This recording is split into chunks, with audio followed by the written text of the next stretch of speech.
Hi students. So before starting the lesson, I want to give you one very important information that very soon the schools are going to reopen. So regarding that, whatever the homework is given, so you have to complete that one properly and don't delay in completing the homework. So after the reopening of the school, only the homework will be going to check, and you should be very prompt, and you have to complete the work neatly. Okay. So now let's move towards the next concept of the asexual reproduction. In that one, we are discussing about the types of asexual reproduction methods. So in that one, the first one is completed in the yesterday's class. So that is the fission. So in that one, the parent body is going to split into many pieces, and each splitted portion is going to become a new young one.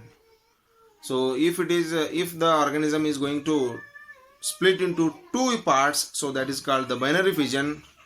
Suppose the parent body is going to divide into many pieces, so that is called the multiple fission. So for binary fission, amoeba is example. For multiple fission, plasmodium is the example. So now let's move towards the next one, that is the budding. So budding also a type of asexual reproductive method. So in this method, by the process of the repeated mitotic cell division, one bud-like structure is going to grow on the parent body. So that bud will grow as a new individual. So when it grows completely, that time the grown part, the bud will start. So that grown bud will grow as a new individual with all the proper and all the components of the parent body. So here the example, that is the yeast. So you can see here, so this is the parent body.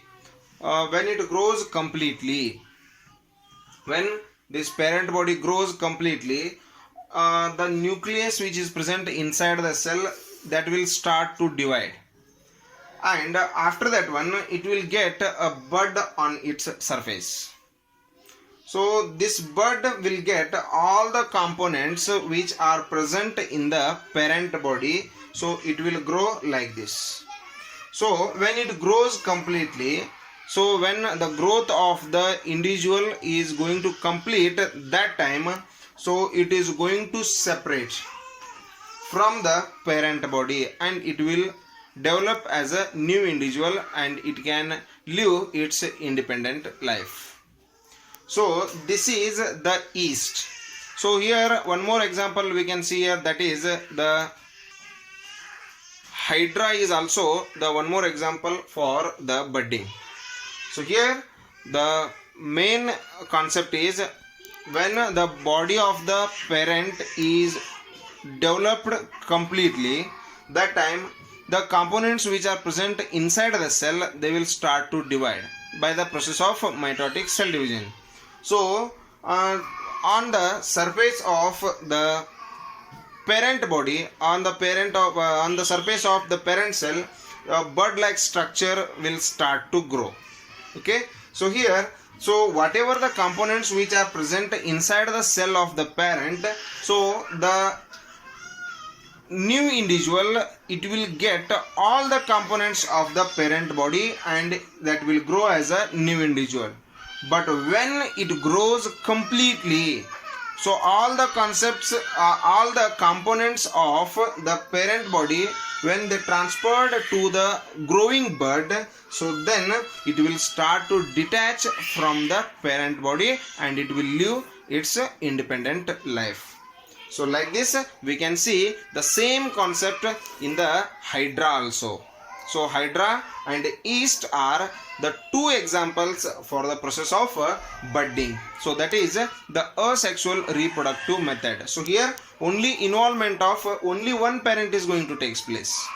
So involvement of only one parent is going to take place. There is no any involvement of the other organism in the production of the new young one.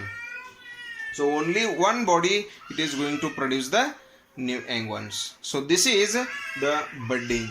Okay, hope it is clear. If you have any doubts regarding this concept, you can send the questions to my WhatsApp number. Okay, thank you and have a nice day.